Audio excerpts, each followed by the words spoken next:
Oh, hi. I didn't see you standing there. You want to come in? You want to see something scary? Hey, Cinners, how you doing? You're listening to the Sinful Cuts podcast, the podcast where Sean O'Connor and Shannon Bushman-Montalbano break down some of your favorite horror films.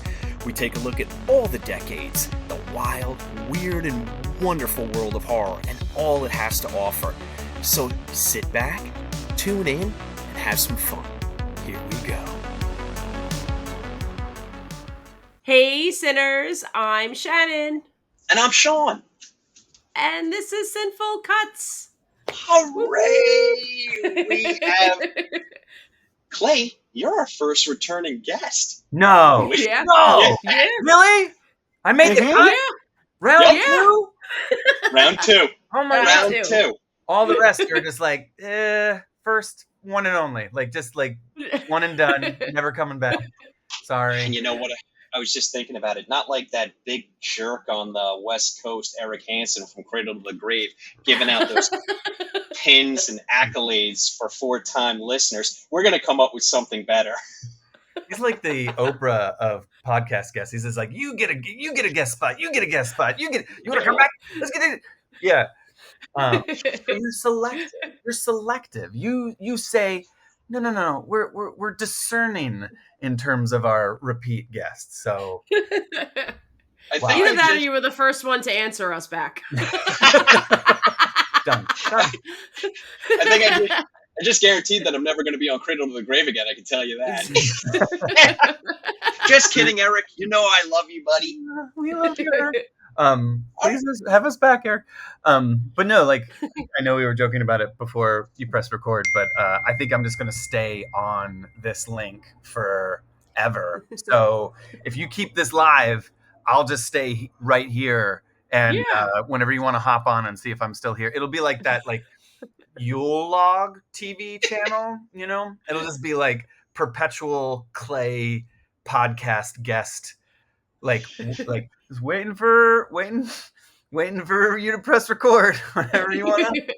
Are you gonna be like that short? Are you gonna be like that short story? Oh my God, I forgot the name of it, but I don't know if it's called The Box or The Present. But like, the brother like gifts the other brother a box, and it's like he opens it, and it's a bunch of nothing. Yeah. And then all of a sudden he looks away, and then all of a sudden there's just a guy like there, and then like he looks away again, and then you see the guy's hands. So like every time you look away, he's closer and closer. It's creepy. Ugh. I'll be. He'll just be like an eyeball. I would like it better if you actually didn't know the camera was on and it was like a nanny cam, and we're like, oh, there goes Clay. Oh, he's eating cereal. Oh, that's cool. Yeah. Let's see if anyone who's like audio only. Yeah.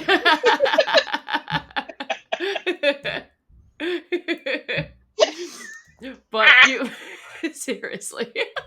Clay murders someone and we see it. I'm like, look, he's hiding the body now. Oh, he's chopping up the body parts now. He's dissolving the body in the bathtub. But Clay, you have all the time in the world to sit here, though, right? Like you're not doing anything else. Yeah, I never see you do anything else. So I mean, you could totally just sit there. I am bored out of my gourd. Help me. Save Shannon me. gets credit for the best nickname for you ever is Clone McLeod Chapman, because there's easily 5 or 6 of you. With the amount of stuff that you do, Sinners, if you're not following Clay on social media, you have to immediately. Yeah, shame on you if you're not. Every day, I'm like, where the hell are you now? You're just... we talked about this last time because we kind of, we asked you, like, why? Like, how are you able to do this? And you had the best answer ever, which is you only get one life. And you're having so much fun, you know? I'm like mortality is like right outside that window. Like I feel like I'm dying before your very eyes. And like who the heck knows like how long this circus ride's gonna last, you know? I could be dead tomorrow. Like I shouldn't be flip about it, but like, like I do kind of want to have that feeling of like, okay, if I die tomorrow, will I feel okay about today? And like family and kids would be a real bummer to like not be here for them. But like work wise, like I'd be like, okay, like this is a good like peace out. Like I'm good to die today. Knock I on mean, wood. but Yeah, yeah, fair well, enough. we don't want you going anywhere anytime No, soon. but Your we want you around for 100 more years, your if body possible. of work is insane. Clay, you got to give me a moment just to let people know. So, Cinners, of course, we've got the incredible Clay McLeod Chapman back on for the second time. What will hopefully be the second appearance of Benny, the best-selling author of the remaking, Whisper Down the Lane, Ghost Eaters, What Kind of Mother? We have Stay on the Line is coming out, the novelette. We have a short story in Shadows in the Stacks. We've got a story in Long Division Anthology. We have the novella Kill Your Darlings. We have a story in The Darkest Night. Then we have the new novel Wake Up and Open Your Eyes. Was it announced today, Clay? Was the announcement just today? No, that was they announced it a while ago, but now they've been doing the kind of like the cover reveal and the like, That's you what I know, saw. Okay. yeah, like just doing the like kind of teasing it out because that book doesn't come out till January. January, right? And I have to somehow I have to convince a gazillion people to buy that book, and like that starts now. You know, like it's all about Yeah, like pre-orders. we'll help you. You have We'll two. help you. You Yeah. definitely have two. Yeah, you definitely, yeah. The count starts. Like, it will make Eric Hansen buy one, so that's 3. All right, we're off to a good start. Yes, 3 down, There we go. 10,000 and one. Yeah, yeah. It's terrifying, but I love it. So Yeah. exciting for you, though. There's Good so stress. much. I don't want to belabor the point, but I'm just so impressed by your ability to just create so many great works. And I'm not blowing smoke. They're all so good. And I'm not even talking about Quiet Part Loud on Spotify. I'm not even talking about your comic books. I mean, again, clone McLeod Chapman.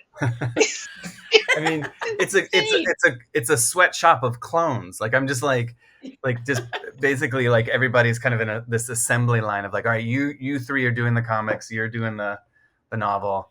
That's what I pictured. Absolutely. Yeah, it's a little factory. There's gonna be a moment where I'll be like, can we take a moment and I'll just take a little potty break and I'll like swap out another clone me and I'll like I'm picturing like the whole like Looney Tunes like oh my god, I can't think of the jingle at the moment, but you know the one where it's just like constantly like you just another you come on, you see all the mechanics, Absolutely. I was thinking of Multiplicity, the Michael Keaton film. That too. I don't know if that holds a candle to the Looney Tunes, but that's where I just want more Michael Keaton in my life, basically. Oh yeah, we all do. Mm-hmm. I'm definitely with that too. Nothing wrong with that. That's a fair request. Multiplicity, as the clones kept going, they were the point of diminishing returns. They were getting worse and worse. That's not you. All your stuff is great. All your stuff is great. Yeah. So, Prestige. I'm just like, there's like a bunch of Hugh Jackmans just dead in the basement. I love that movie. All through the trapdoor. All right, you did your podcast interview now, and then like and you immediately drown. Oh, so fucked up. What a great movie. That was such a good movie. Oh, great movie. I know we're not here to talk about the Prestige, and like spoiler alerts for anyone who hasn't seen the Prestige, but like sorry. But like the whole point to that ending was basically that David Bowie created a clone machine and gave it to Hugh Jackman to clone himself, and therefore now Hugh Jackman is just cloning and drowning himself night after night after night, and that's it. That's the movie. Yeah. For a good magic trick. Yeah. Oh my god. Yep. Like. Well, the other one has like a trick that he's played his entire life. Yeah. It's so fucked up on both And it's so delightful. It's Yeah. so delightful. And then they both get married. Or no, one gets married and they share the wife. Okay, it's getting creepy now, but it's such a good book and it's such a good movie. And a mistress. Oh yeah, Scarlett Johansson, right? Mm-hmm. Yeah. Unbelievable. Man, I gotta watch that movie this week. I know. Okay, All so right, so I guess we should Evil Lurks. segue. Speaking of really fucked up films, have you seen this little gem where nothing good happens at all? I shot Clay a DM just before we recorded, just to make sure we're all set with the links and everything. And I was like, feel good movie of the year. This movie, I love it so much, but it was a tough rewatch. I'm not gonna lie. Yeah, because I understood more of it, and I'm like, it's worse. Yeah. And you kind of know that there's just no happy ending, which I kind of absolutely love. I really do. It's still such a great story. Like it's one of those ones where everybody who saw it, like, because I feel like a lot of horror goers, horror movie fans go into movies nowadays and you're just like, okay, I've seen this kind before. I'm going to predict this happens and blah, blah, blah. And usually we get the that's usually the trope. That's the formula that, this is normally what happens. And then when you don't get that, and then you keep not getting that over and over and over and over again, it's a surprise. So I think everyone was delightfully surprised. But then when you really, we'll unpack it and we'll get into it, but it's definitely, it's a hard hang. Yeah. Yes. You know. Well said. Yeah. So. I mean, I'm gonna go on record and say I absolutely love this movie. I think it was the best movie of 2023. I bet my favorite horror film, probably like one of my favorite horror films of like the last 5 or so years. Like I actually, like, this one is one that I'm going to carry. I know last time we were on the show, we talked a lot about Bad Ronald and how amazing Bad Ronald is. I don't know if people are going to trust me with what I think is good at this point, but I think there's something to be said about the kind of like the novelty and the kind of like the fondness of remembering the experience of watching Bad Ronald as a kid.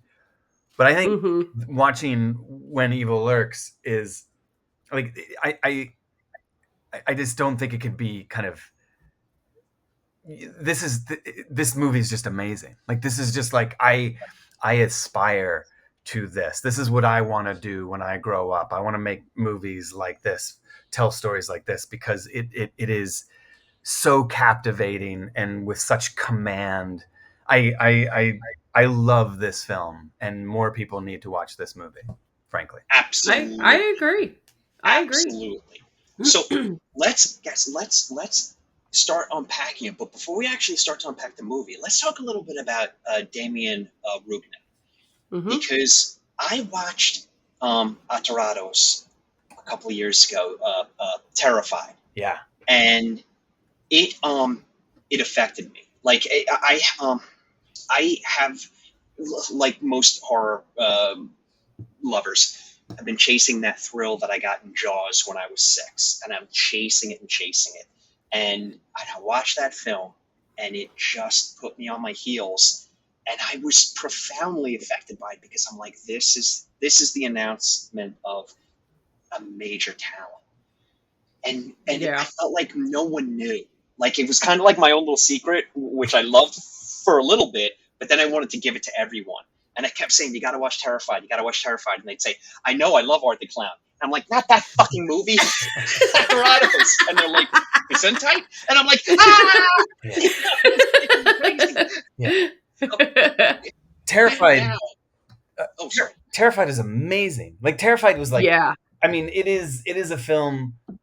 I mean, Shudder, I'm trying to remember, and I'm going to do this all wrong, but like, Shudder acquired Terrified. It did not produce it, did not finance it, but like it was one of their acquisitions, so that it pops up on their streaming service, and then all of a sudden, Right. like, word of mouth just takes over. Like, here's a film that like people are like, oh my god, you got to watch this film. You got to watch this film. It's great. It's great. It's really scary. And I feel like people say that for a lot of movies, and I'll watch it and I'll be like, okay, like, be like, sure, like I get it. But Terrified is actually one of those films that is like, no, this is a movie that you need to watch it. Yeah, like you don't understand. Yep. Yeah, I do have a question though. Like, was the marketing done? Like, I want to say that it really was more like word of mouth, because, or it kind of got lost because of Terrifier coming out. Like, I wonder, because I saw an interview. The reason why I asked is because I saw an interview with Rugna, and basically this film that we're talking about now, the When Evil Lurks, actually came to be because he was actually going to do another Terrifier, because I think maybe it was a slow burn or slow go as far as viewers going to see it, because he felt that he got, like, it wasn't like not a lot of praise, not a lot, like nothing kind of happened with it. So I don't know if it got lost amongst the marketing. So he kind of thought, like, let me kind of try to do it again, kind of a thing, and do like a reboot. And then I'll admit I forgot the details along the way, but then he ended up having kind of writing When Evil Lurks, and it just kind of became its own different movie.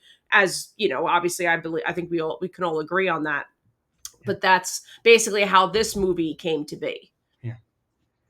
Well, let me ask the two of you: do you feel like the world of Terrified and the world of When Evil Lurks? I mean, it almost seems like he's world building. Like the mythology is expanding from Terrified to When Evil Lurks. I mean, I feel like they fit very well together.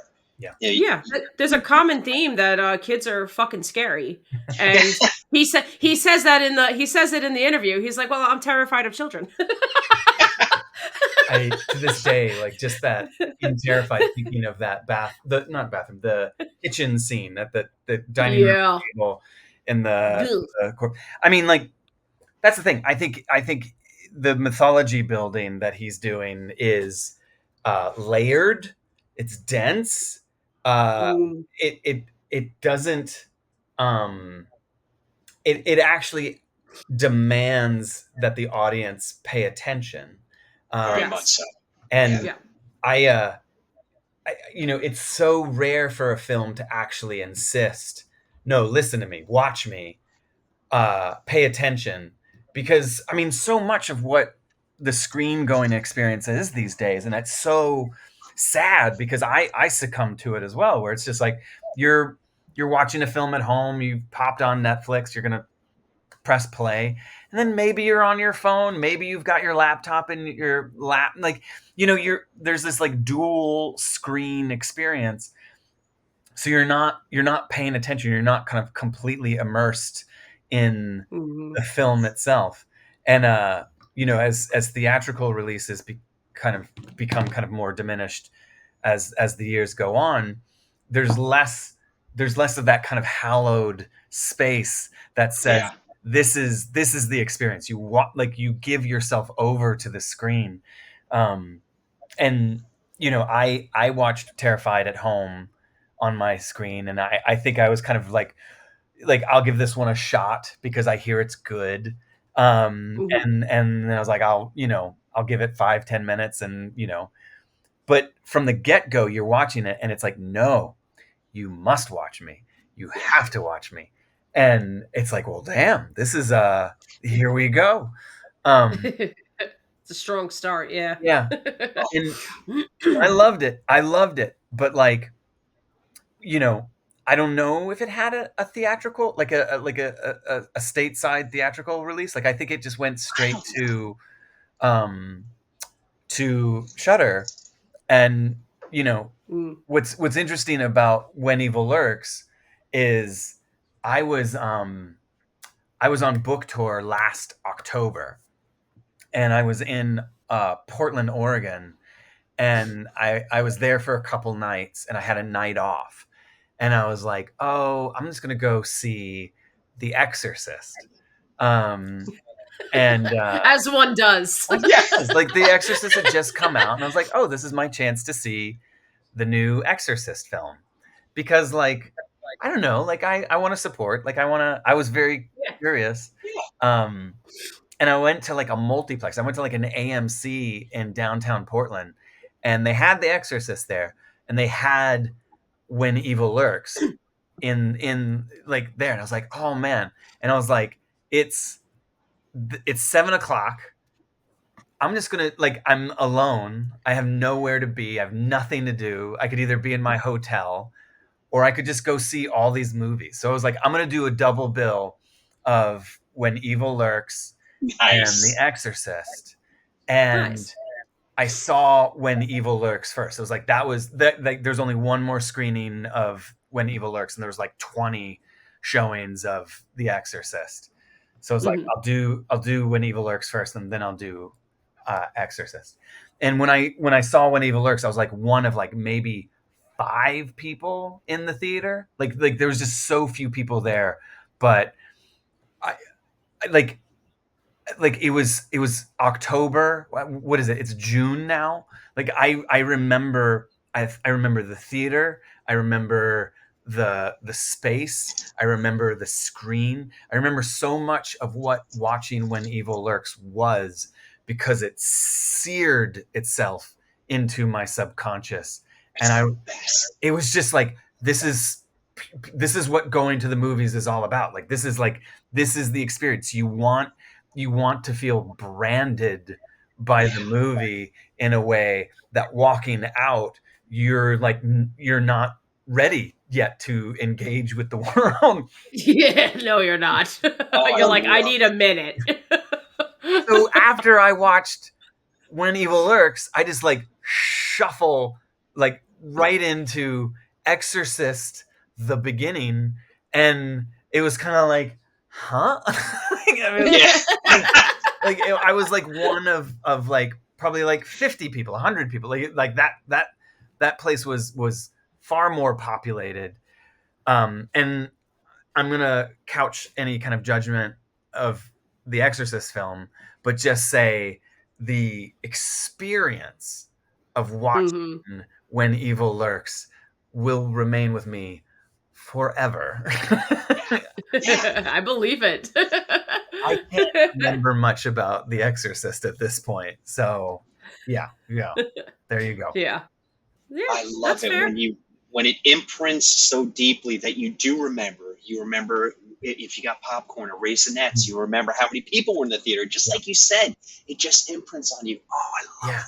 It's my favorite. But and the last thing I'll say, and then I'll shut up, I swear. But like, you're here to talk. Well, it was funny because like in When Evil Lurks, there was me, there was a date, and then there were like 2 dudes, and the 2 dudes were sitting like a row in front of me, and their experience was far different than mine. Like I was having like a religious experience watching this movie. And then these 2 dudes, they watch it, and as soon as the credits roll, one of the dudes just kind of like, you know, when you like, you're not talking to the person sitting next to you, you're talking to the space. Like he just like kind of like tilts his head back, and he just like shouts like, "Will somebody tell me what the fuck that was about?" And I was just like, oh man, like, did he fall asleep? Well, I mean, like, I think it's what we were talking about, like the kind of dense mythology of that film. Yeah. Like if you're not paying attention, or if you're not on its wavelength, Evil Lurks is not an easy film.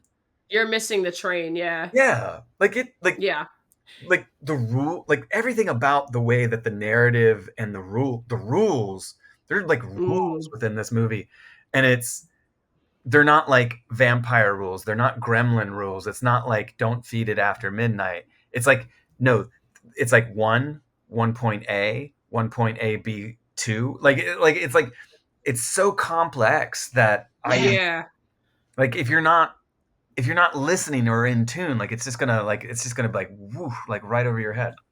It's like I want. Oh, sorry. Yeah, I'm sorry. I just wanted to bring up like what was interesting and fascinating about it. Like it actually, it's like you're saying. I know you said like it's not the same rules, but it's like it's a whole new species. Yeah. With a whole new set of rules, and it wraps the whole movie wraps around these rules. That unfortunately, all of them get broken because one man thinks he's doing the right thing the whole time. Like I don't like if especially when you know the rules and you see what the main oh my god, Pedro is the main guy, and his brother, Jaime, they think they're doing the right thing, but don't like you did everything is wrong. Everything's wrong. Yeah, so you just like feel for them, What I love about the rules is that they're parsed out to you piecemeal.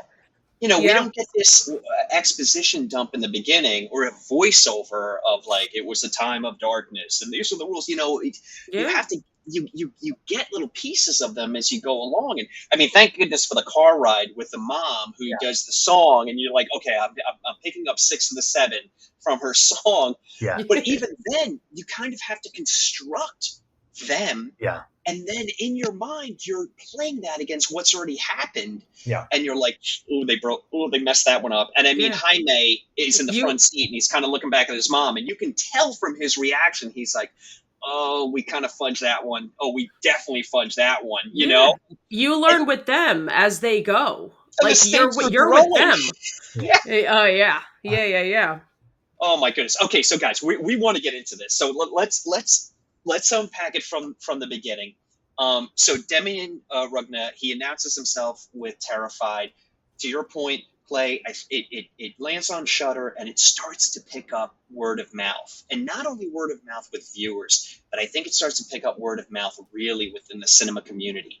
And he's announced himself as like, okay, look, I've got a tremendous amount of skill, and I know what I want to say, I know what I want to do.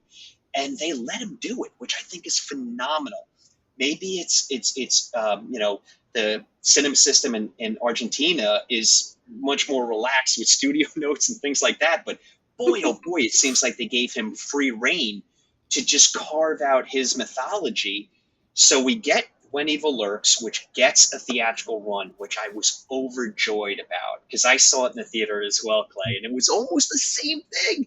It was me and about maybe 6 people in an AMC where they kind of shuffle it off. You have to go all the way down the corridor to the one that's only got about 20 seats. Mm-hmm. But the movie started and everybody was just transfixed because the movie starts. I mean, bang, you hear the gunshots and you're like, oh shit, okay, no time to put the cleats on. We're running. Yeah. Have to be part of this now until the end credits roll. And I love that kind of experience where a movie is like, I'm not going to spoon feed it to you. You're either in or we're just steamrolling you, Yeah. Yeah. So, Shannon, if you don't mind, because we'd like to do the little synopsis before we get into it, will you just give the plot details? Yeah, so the main plot, so in a remote village, like you said, in Argentina, 2 brothers find a demon-infected man just about to give, quote-unquote, birth to evil itself. They decide to get rid of the body, only to end up unintentionally spreading chaos. Which is the gist. There's so much more to it. And a lot happens in between. So to that one fucking guy, Clay, that was in your theater that didn't pay attention. That's the fucking gist, whoever you are. Go back and do better and watch it again. Look, I'm not gonna provide this guy cover because he knew what he was getting into. But I do feel like I love foreign horror because it's the closest I can get to shaving down those pretentious I know what's going to happen thoughts that I have. Because I have to read what's going on and pay attention to the screen. So I have to be fully immersed in it, and I have to be engaged. So I don't have time to try and get ahead of the film, which I find myself doing a lot. Right.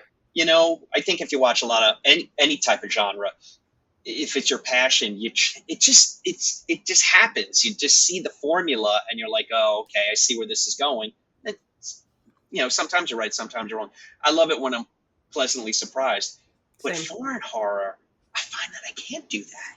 Yeah. It's different cultures. Different I'm cultures. in the moment. It's interesting. I'm very much in the moment. Yeah. Yeah.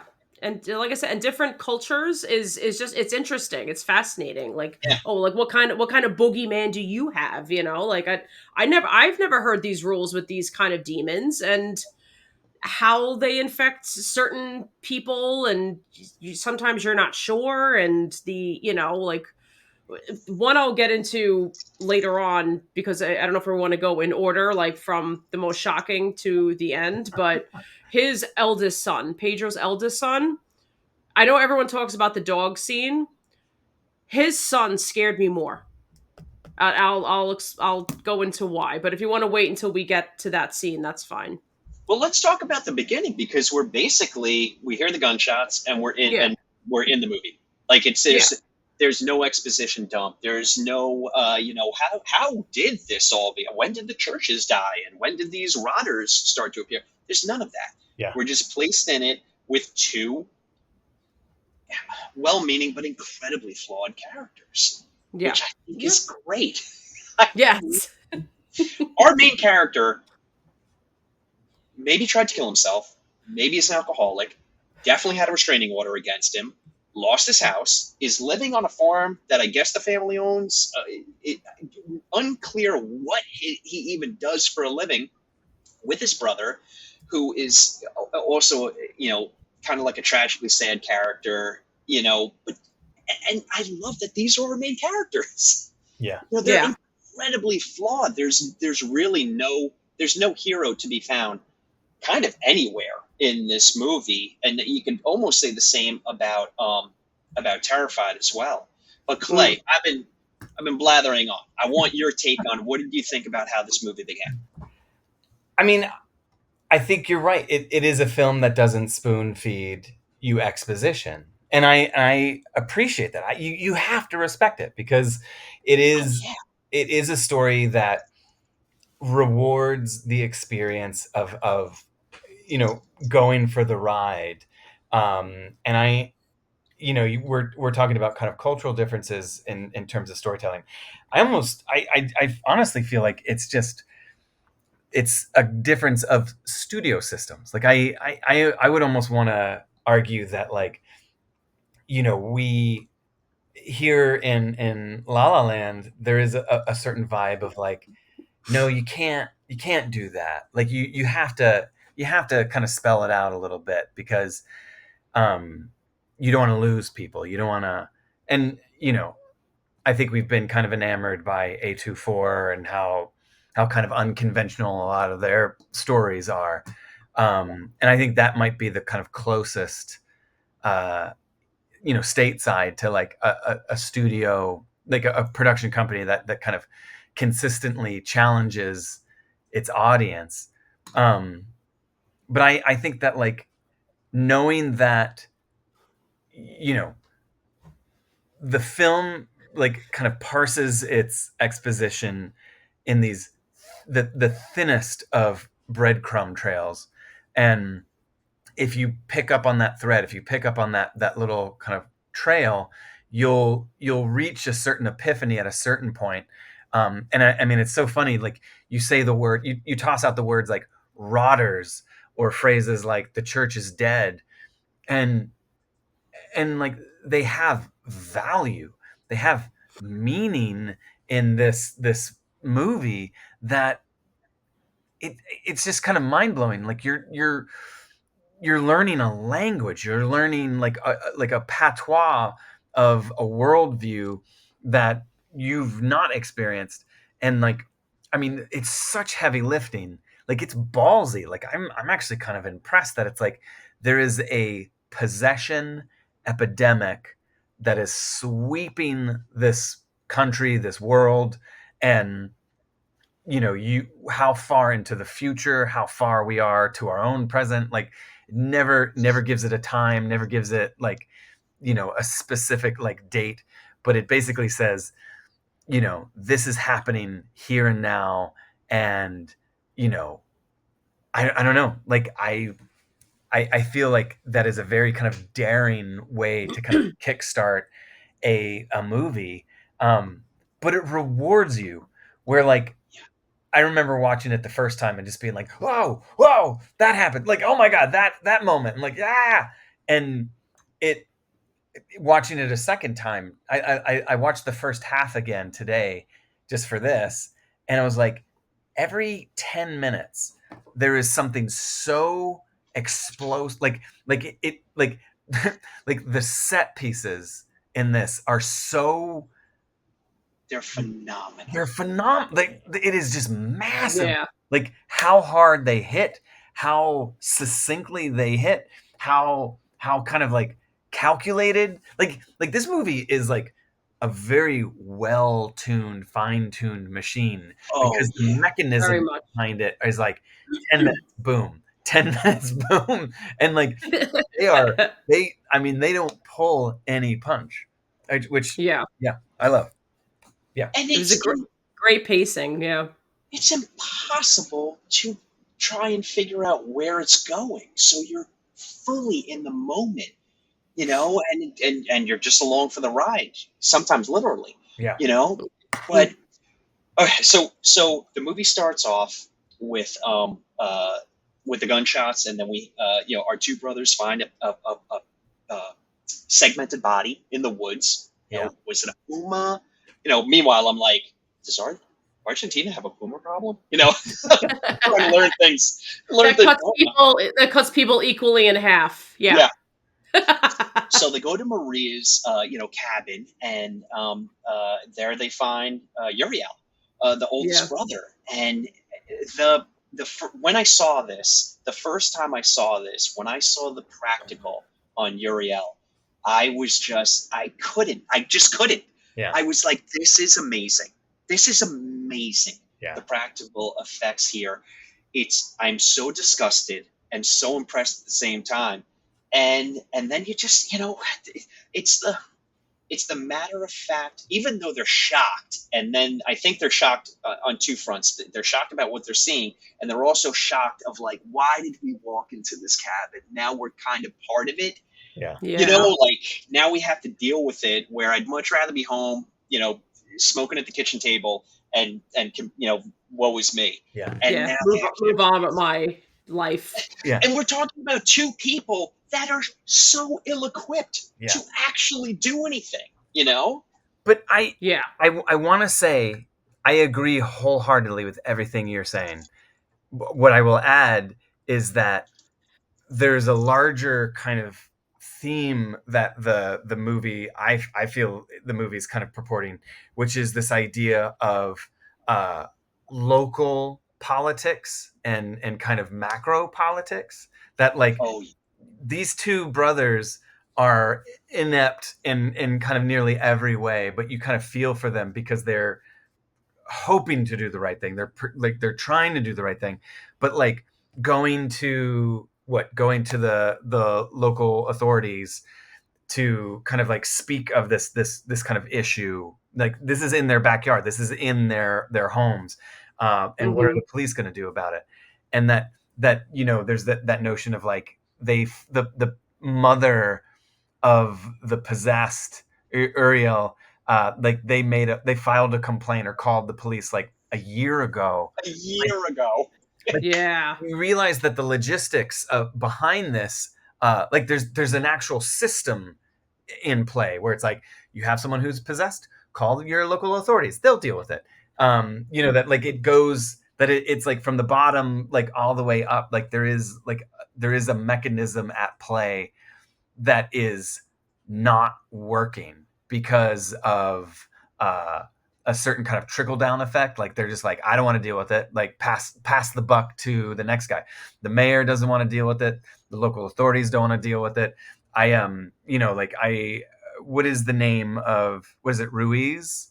The younger brother? No. The farmer, the like landowner. Yeah, the landowner. Oh, okay. He's kind of like some stopgap in between the authorities and the brother. Like that. Like like no one wants to deal with this thing, and yet you like the adverse of that is that there is in effect like supposed to be a system, much like animal control. There's like demonic control, and but like it's a faulty system. It and I just think that's a really kind of beautiful, kind of wonderful metaphor for like if you want to kind of deal like speak specifically to kind of like the political systems at play, they're broken. And I don't know, like that's amazing. And that's the least, like that's not the scary stuff. That's just the stuff that's happening behind the scenes, and yet that's the thing that's kind of like moving the story forward for me. And then you get to dogs and bodies and like everything else. Like that's because they don't see how high the stakes really are until it's clearly fucking too late. And it's we get the beautiful movie that we get. what I love one of the things I love most about this movie is the characters that we do have, because they're so flawed. And it reminded me of like 70s movies where we hadn't hit the 80s where everyone had to be a hero. And you could be like an itinerant farmer, but you were also part of SEAL Team 6, and you're kind of hiding from the past, So there's none of that. It's just it's almost like a Hal Ashby movie or like an Altman film. Like these true to life characters, warts and all, and they're just victims of their own shortcomings, because Ruiz, for example, the farmer, obviously has he's got this incredible temper, and he just can't help himself to shoot the goat. He just can't help himself. When that goat bleats and he blows his head off, and then there's that shot of the axe hitting him in the cheek. Now, Demian Rugna, that's a choice. There are so many places to hit someone with an axe, but it's just right into the cheek. And then the wife takes the axe to herself, and that's a choice. Going, what is happening to my life? That's a choice. Yeah. Where can I get more of this? But no. Oh, go ahead.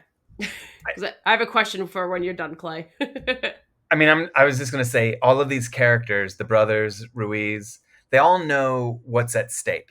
That they all know what will happen if they pull the trigger. Like, this is bad, and yet, like, they still do it. And who amongst us wouldn't do the same damn the right choice, the wrong choice, the moral choice, like all of those questions kind of go out the window as soon as you're kind of like immersed in this situation where like if I'm if I'm staring down that Uriel or that goat, who wouldn't pull the trigger? Like I feel like it's who wouldn't run? That's the thing. Like the brothers running like halfway across the country, like they're in effect like the Typhoid Mary of this movie, because they're just like spreading this infection wherever they go. Like it's because of Pedro that like he brings his family into this. He brings his son into like his mother, like he's like basically just like this gasoline trail of and it's kind of like poor guy, but like you still like you want him to get out of it, you want him to escape, because you do. That's because by golly, he tried. By golly, he tried. I mean, choice A, choice B, he always picked B, which was wrong, but guys, by golly, he tried. What's more human than we'll put it in the back of the truck and make it someone else's problem? Oh god. Dump him on. They were gonna dump him on the side of the gate. Like we're gonna drive 150 miles and we're gonna literally make it someone else's problem, and then we'll be done with it. Yeah, washing our hands. No. Now, did you kind of catch they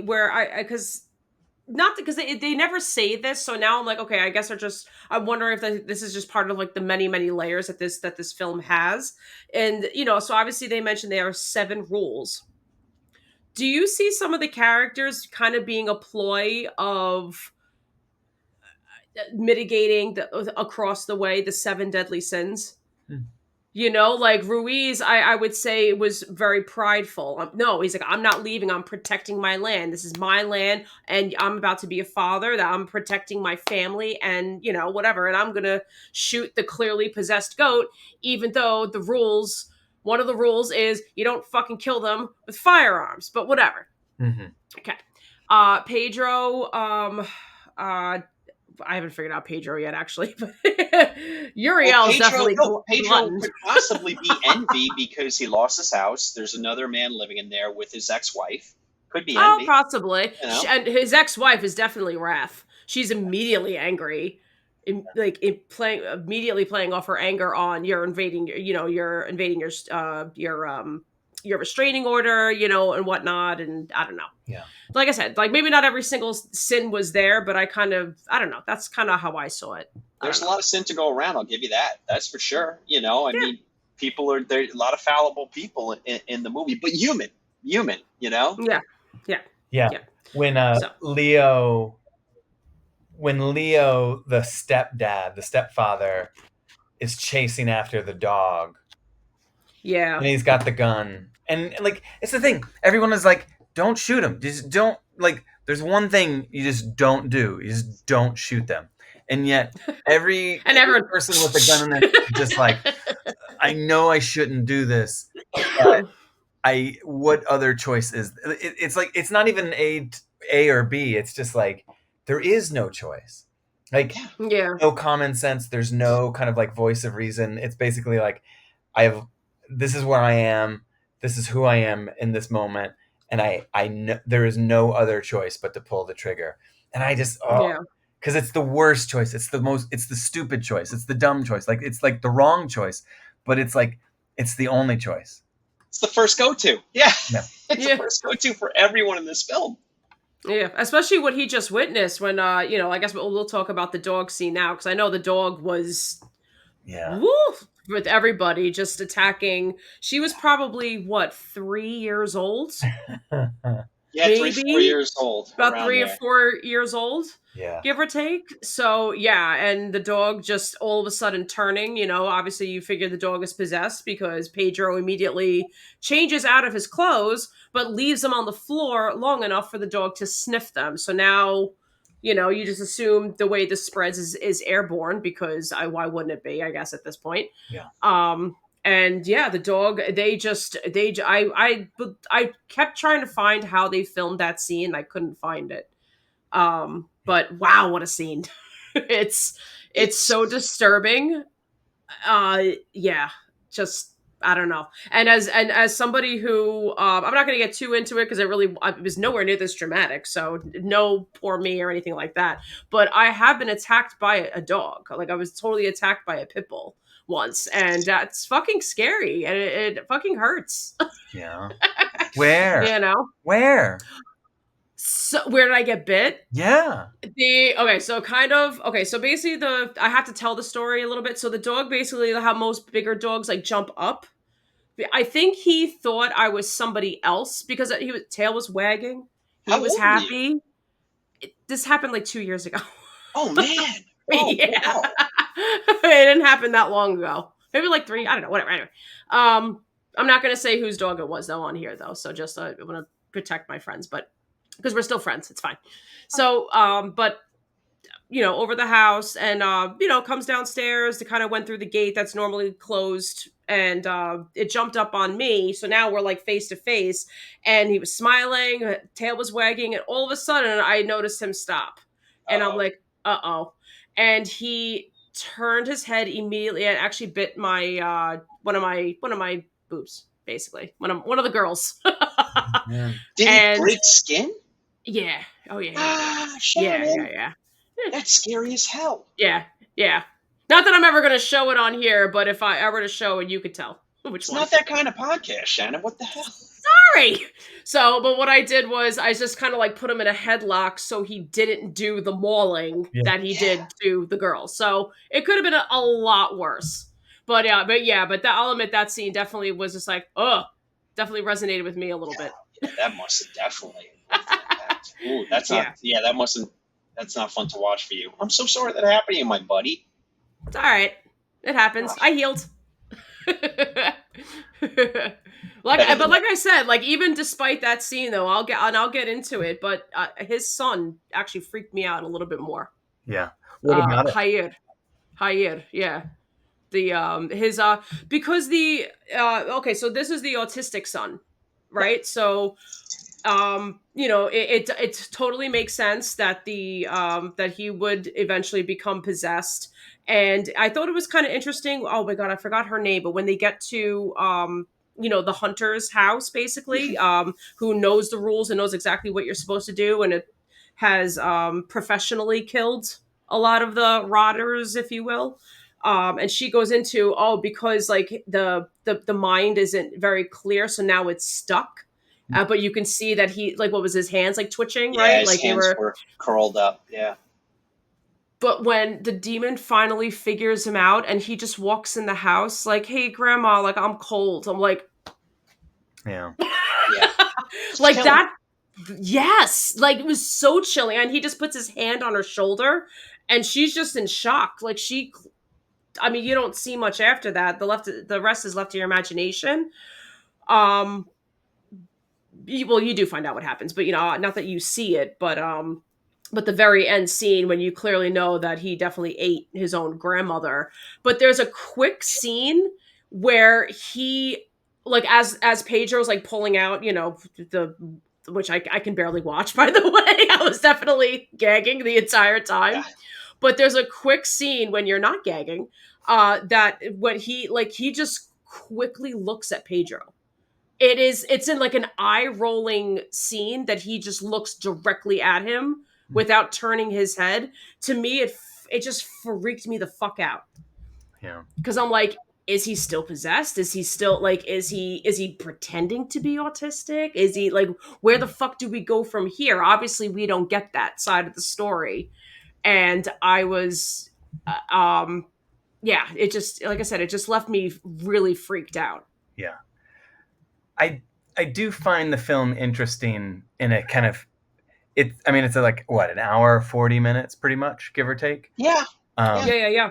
I do think that, like, it feels like a road movie. Like, we're on the lam, we're on the go.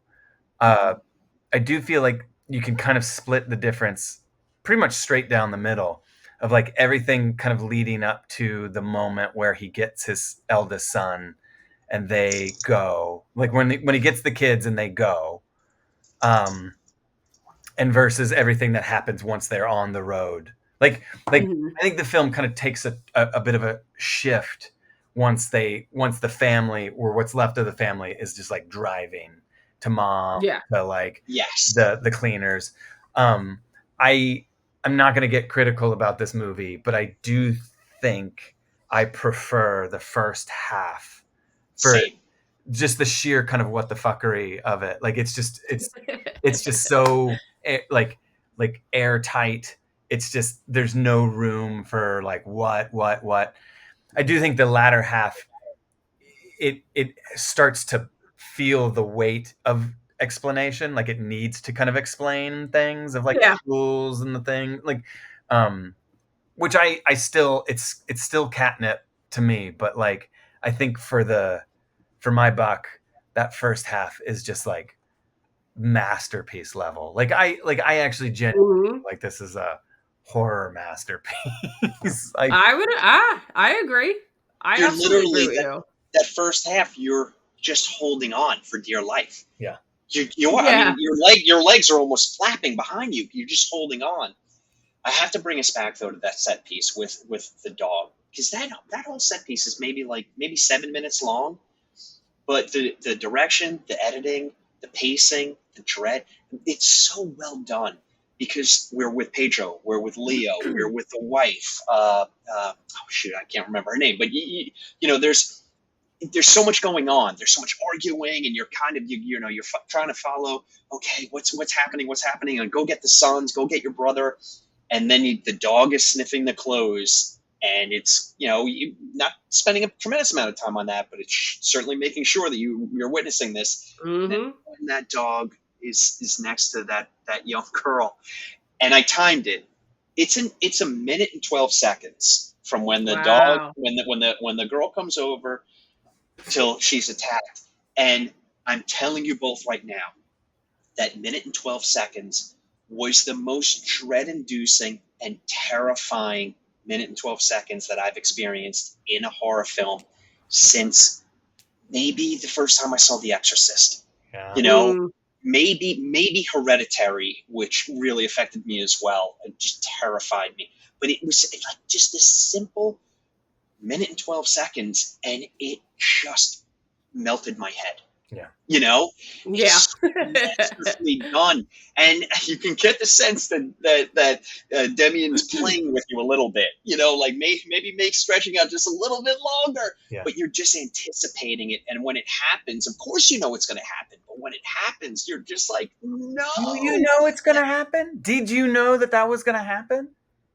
I did. I was thinking, well, you know what, Clay, to be fair, I didn't know it was going to happen, but I was expecting it to happen. Okay. It was just, because it was just the blocking of the shot. I was just expecting it because she was so close. And then when the dog just looks over at her, and I'm like, oh no. And the viciousness and the ferocity. And honestly, look, this is going to be so weird to say. Sinners, I apologize if it's upsetting, but to go there. Yeah. I mean, Clay, it's almost like a novel. Like you just have this freedom to put it on the page, but then Demian Rugna puts it on screen. He kills a lot of kids in this movie. You can't do that in the States. Like maybe Hereditary, but like I feel like, you know, movies can't get away. Hollywood films, studio films, not a lot, can't do that. No way. And I mean, I'll admit that, like, I mean, there's a big ass dog, and they're kids, and there's talk of like this infection spreading, the pestilence is coming, like we gotta go, and you're witnessing the dog kind of sniff, but like I was just kind of like, Lord, it was the kind of like, hey, look over here at the family, like the adults are arguing, you know, don't look over here at what's happening. So like you're kind of like caught in this argument, in the kind of pitch of that, the register of the two, like the three adults kind of like having at it, that like to then look at this thing that is just happening at its own pace, at its own kind of rhythm, totally independent of the shrill kind of like the octave up here. I mean, it was done masterfully.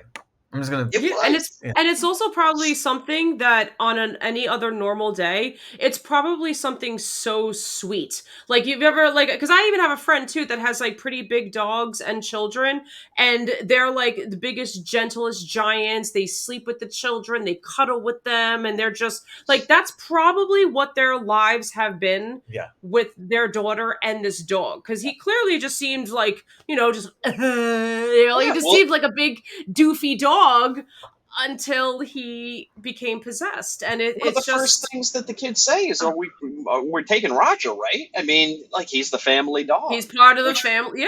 He's part of the family. And clearly he, like I said, he probably sleeps with them, and they probably play with them. They probably pull his ears, and he just sits there and takes it because he's just the big dog that loves his children. Yeah. And it's just, it's so sad that it's ripped away. Yeah. And then it ripped away again, and then ripped away again, and then ripped away again. Sorry, Click. No, you go for it. I was just going to say, no one believes Pedro, by the way. Everyone is, when he shows up, they're just like, this isn't happening. Well, are you drunk? You know, the only one who really believes is the hunter, because she has experience. But the mother is like, are you sure? Are you sure you saw it?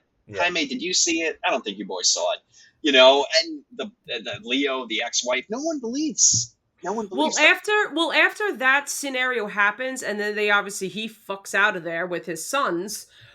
by the time they get to, it's bothering me that I can't remember her name. I feel bad, but but the hunter's house.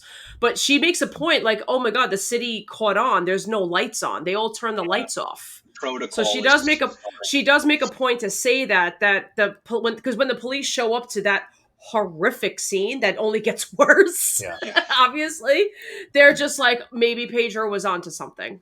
Or well, I don't know if they said that. I wasn't there, but you like I said, the fact that they all start turning their lights off, that like they're starting to catch on, because it's possible they left and it's possible more shit happened, because I mean you leave the daughter there, the mother ends up going after him to get the sons, but what happened to the daughter? She probably continued to fucking wreak havoc. It has no qualms whatsoever killing kids. Like, there's no morality here. There's no kind of like studio morality of like, well, you can't do that to children. Clearly you can't have this mother do this to her own son. Like, I think Hollywood films feel so safe that like there's that moment of like, oh, any other movie, you want this to happen. So it'd be like, ooh, what if the dog bit the kid's face off? Like, ooh, but that's not gonna like that'll never happen over here in our kind of like siloed studio films. And I think that's why when you watch a film like this, it's such a kind of like pleasant jolt, because it basically just says like, there are no rules, there's no safety, there's no order to chaos, and the film itself is not going to protect you. It's not going to save you from the story. It literally says "fuck you and your feelings."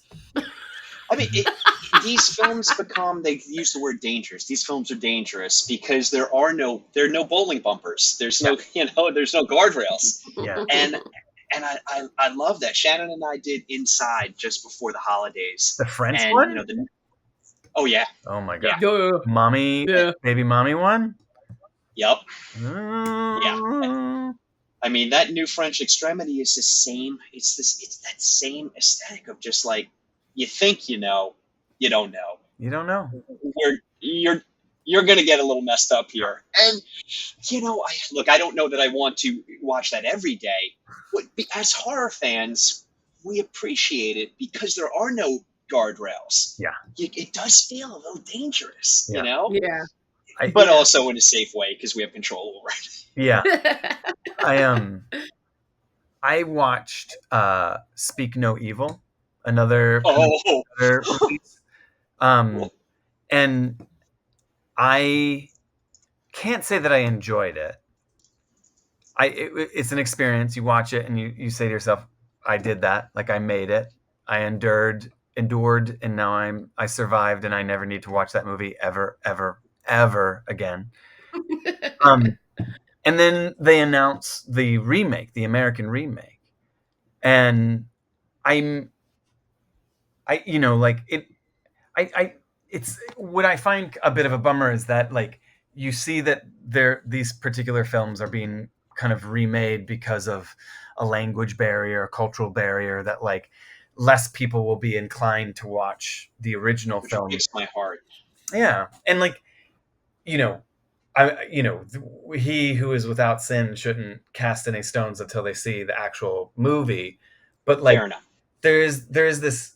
I'm like trepidatious that like the remake will not go the distance. Like I don't personally necessarily feel like there is a need for a remake of that film, because the original is its own kind of finite, perfect vehicle of what it wants to do. But like to remake that, it either has to like go shot for shot and do exactly what the original did in order to like hit have the impact that the original does, or do something better. But like if it's anything below, if it doesn't reach that height, what is it? Like, what is the value to it? What's the point of it? Yeah, it's like the remake of The Vanishing. Yeah. What was the point? Yeah, I love that movie, and that was directed by the remake was directed by the same filmmaker who did the original. Yeah. But I don't think there's been any announcement that When Evil Lurks is going to get remade into an English-speaking film. If you're thinking about it, don't. Just don't. Yeah. Don't do it. Please, let's put it out there. Don't fucking touch it. It's not yours. You're not going to match it. Yeah. Stop it. Yeah. I mean, oh, sorry, Clay, go ahead. No. I was trailing off. I'm just muttering now. Like, if you fucking do it, I'm going to kill you. You nailed it. Make your own movie. When you said it's the studio, it's the American studio system. There are things that you can't do at this moment. Things you cannot do, and the dreadful ending of our film, the dreadful ending of this film, it's just so nihilistic and so hopeless. Even though our main characters are very much alive. What life? Yeah. For what? And what is waiting right over the fence line. Yeah. Because they have spread this trail of possession throughout the entire town. When you just think about it, it's like that shampoo commercial, and they told two friends, and they told two friends, and it's just growing and growing and growing. And I do love it. I do love it. I mean, it leaves a sweet little bruise on that horror muscle. Yeah. I would say a sweet little scar. Yeah, you're right. I like you're right. We've all kind of been bit on the boob by this movie. Yes. Pitbull has just kind of gotten us right here. We'll all have that kind of scar tissue. We'll hold on to it. Every time I pledge allegiance to the flag. Oh. It'll just burn slightly a little bit more and more. Do you guys still? Oh, sorry, go ahead. No, I was going to say, I actually do kind of have a fun question. And I just thought I would like to repeat it on here because I actually saw this on an interview with Demian Rugna talking about this film. And the interviewer, who I believe was from Fangoria magazine, asked him who would win in a fight. The children at the end of the evil children in this film, or the children of the corn? Oh God, no! The children in this film. He said children of the corn. Oh, he did. He's like, those kids are fucking scary. All right. Hey, look, the director would know. Yeah. Or maybe the evil that's born is he. Oh my God. He who walks beyond the rose? Behind the rose. There you go. Who lives behind the rose? Look what you just did. Did I get all the wording right? I feel like I fucked that up. He who walks behind the rose.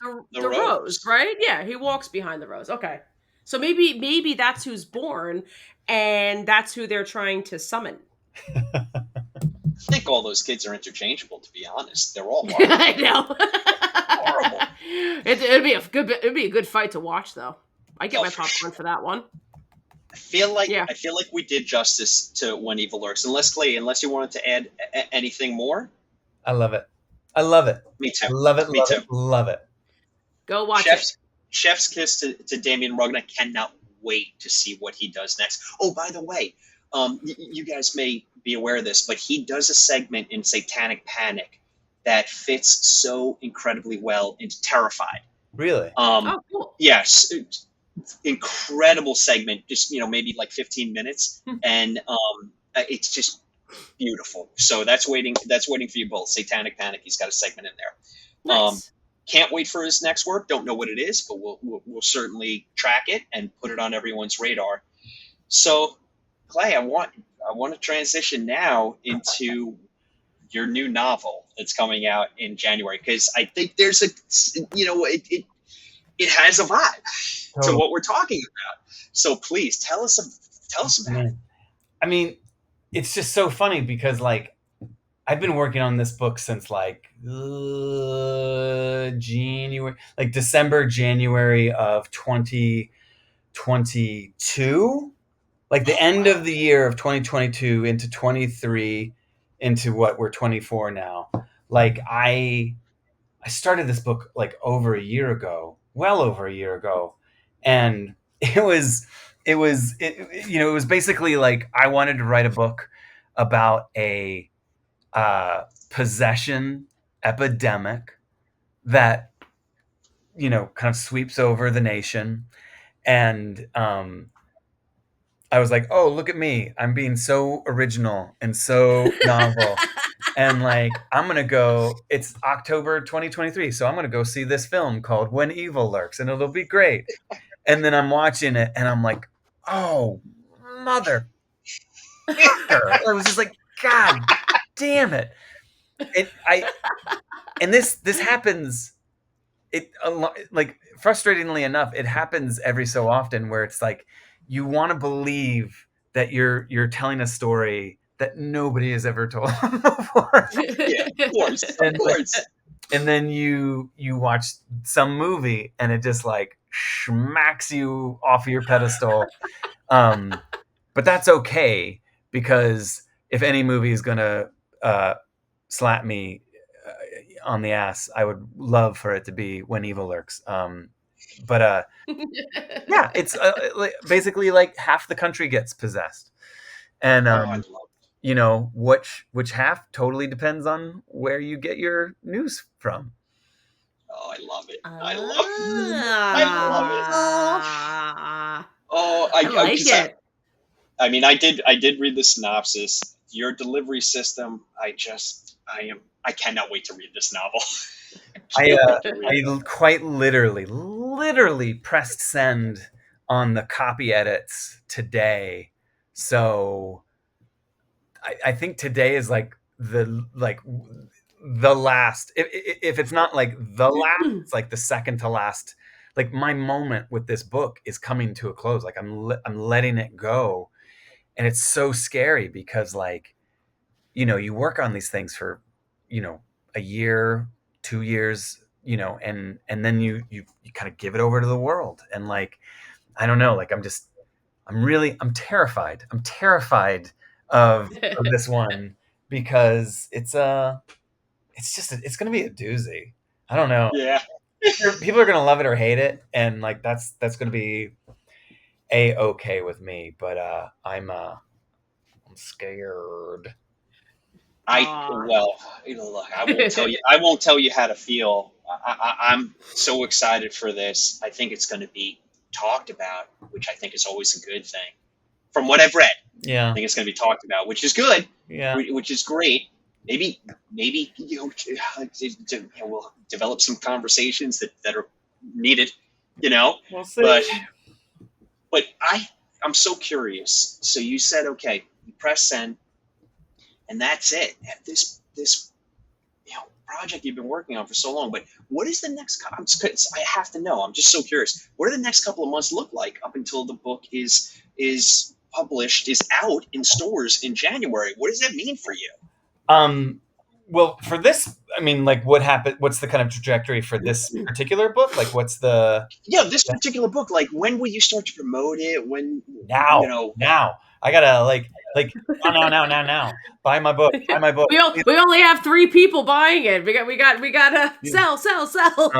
Will you be doing a book tour come January during the winter? Will you be all over the place? I don't know. I mean, like the October and November of 2024 is a pretty fraught moment in time, and there had been a moment where the book was going to come out in October, and then there was like some kind of internal conversations at my publisher, and they were like, we're going to push this back to January, where hopefully there'll be a little bit more like the kind of like cultural conversation might shift back towards buying books.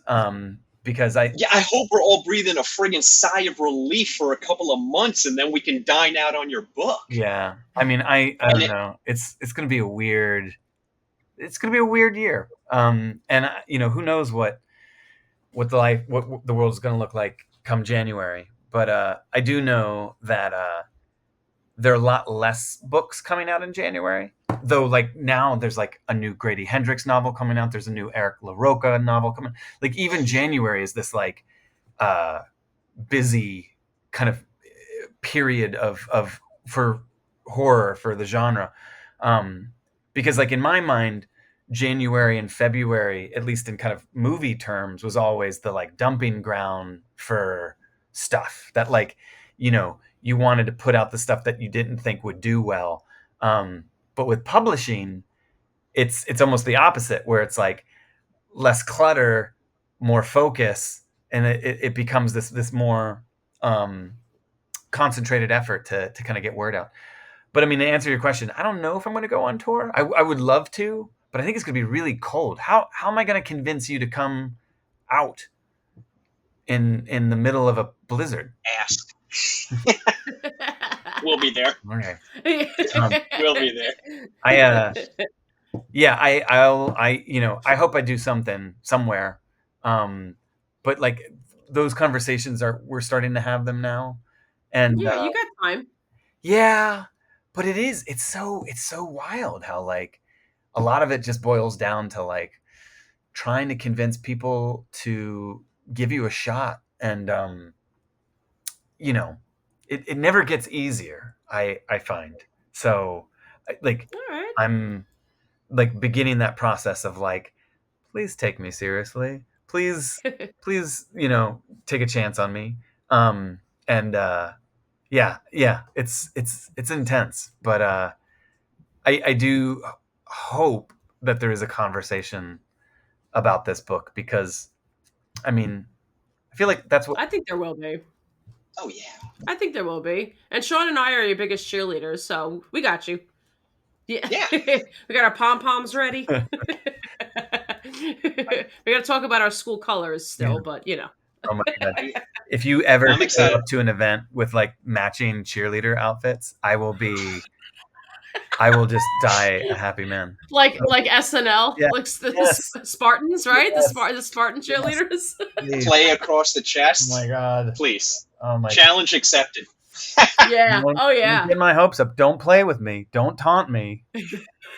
Don't play with my emotions, man. Well,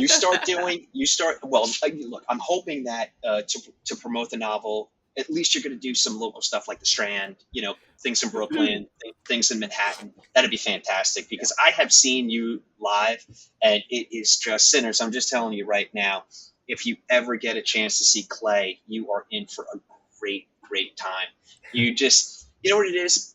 You have fun, and you make sure everybody else has fun. And if you can go out for a night, spend a little bit of time with people that you truly enjoy, that make you feel good, you can't put a price on that. Yeah. You just can't. No. That's a good time. No, Clay, I'm always very excited to see where you're going to be next. I will be somewhere next. I will be somewhere, and I will let you know where that place is. And we know. Do you have anything with Robert Atone coming up by any chance? Because I know you guys have done stuff in the past, like Necromantic Brewery, anything like that? No. What is it? Syosset Library? Am I saying Syosset.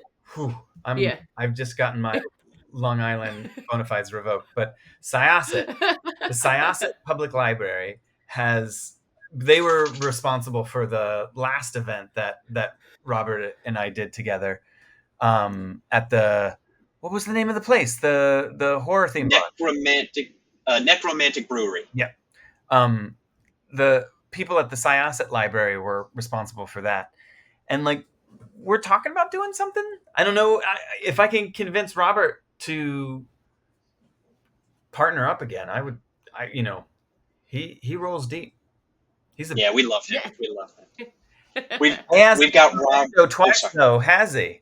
He hasn't been a second timer yet, huh? No, but we do have him for Jaws first week of August, and we're meeting in person. Actually, we're going to grab a meal, set up the microphone, have some wine, and see what the hell. Even we're gonna see if you can even hear our voices. There you go. Yeah.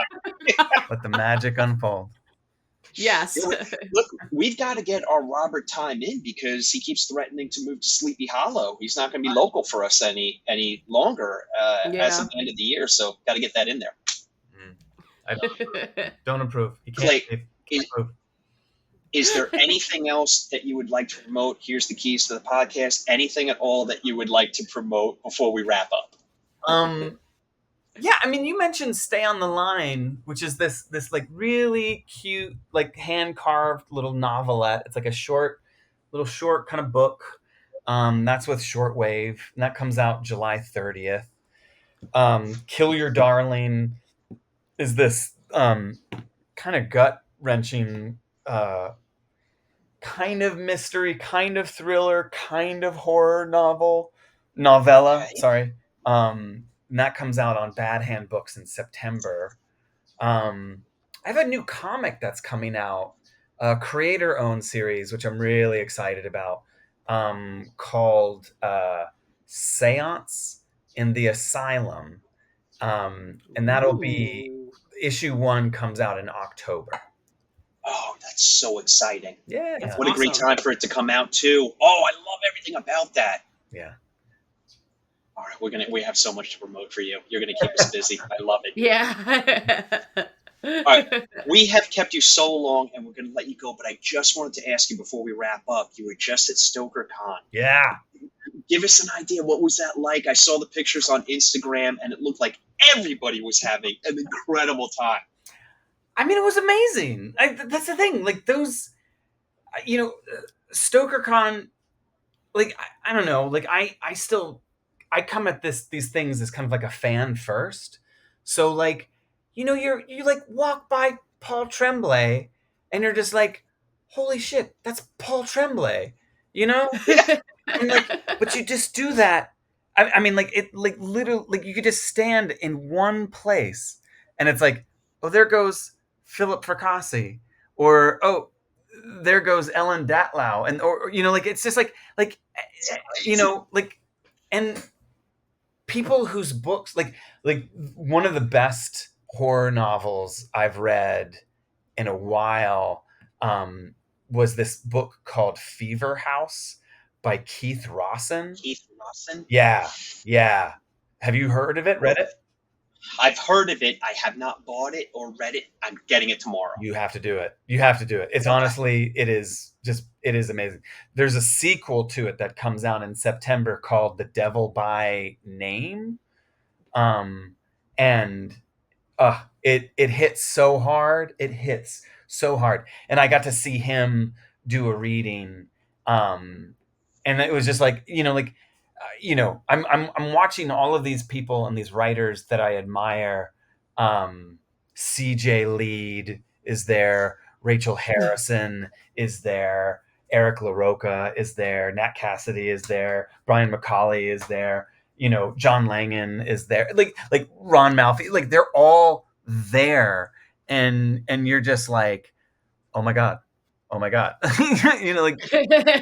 so, No, yeah. I have to ask, when you're all together, do you guys talk horror, or are you just talking about anything but? I mean, it's a little inside baseball, but that's, I mean, like, I don't know. For me, the thing that I have the hardest time not doing is being like, hello, Mr. Langan. I love The Fisherman. Like, that's one of the best books ever. Like,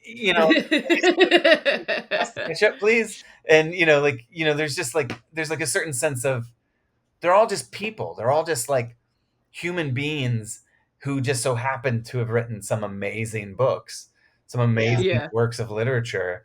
And, an event like StokerCon, it almost kind of demystifies the kind of fandomness of it, because it's like they're all just kind of like hanging out, and and there's something to be said about that. Like there's something really special about that, and I'm just glad that next year they're going to do it in Connecticut, because I don't have to buy a plane ticket. Damn it! There you go. Yeah. Well, We're going to be there next year. We promise we'll keep a respectful distance. We won't bother anyone. We can't wait. I don't promise that. Well, we are going to be wearing our cheerleading outfits and say Clay. So, Oh my God. Don't get my don't We have a year to figure that out. play with me. Don't toy with my emotions, man. Clay, thank you so much for coming on. This is time two. I mean, look, you are now, I hate to break it to you, but you're a seasonal guest. So Yes. get ready for I'm going to stay on this link. I'm just going to be like, I'm just here until the link dies. So we're just going to keep it open. just like sporadically like come back and I'll just be like burying the bodies in the backyard. If you're just like a hair like snoring, I would be hysterical laughing. Can you imagine? Honestly, I could put an hour of that on YouTube. Your name alone, we would get so many views. You have no idea how popular you are. You have no idea how popular you are. I'm so excited for this time in your life because I'm just watching it for you, and I'm just so excited. And you just keep producing great works. Keep the bar low, and I'll hopefully pleasantly surprise you. You got it. You got it. Shannon, take us out of here. Thanks again for everything, Clay. Can't wait to have you back. Thank you. Thank God. you. Thank you. And Cinners, that's a cut.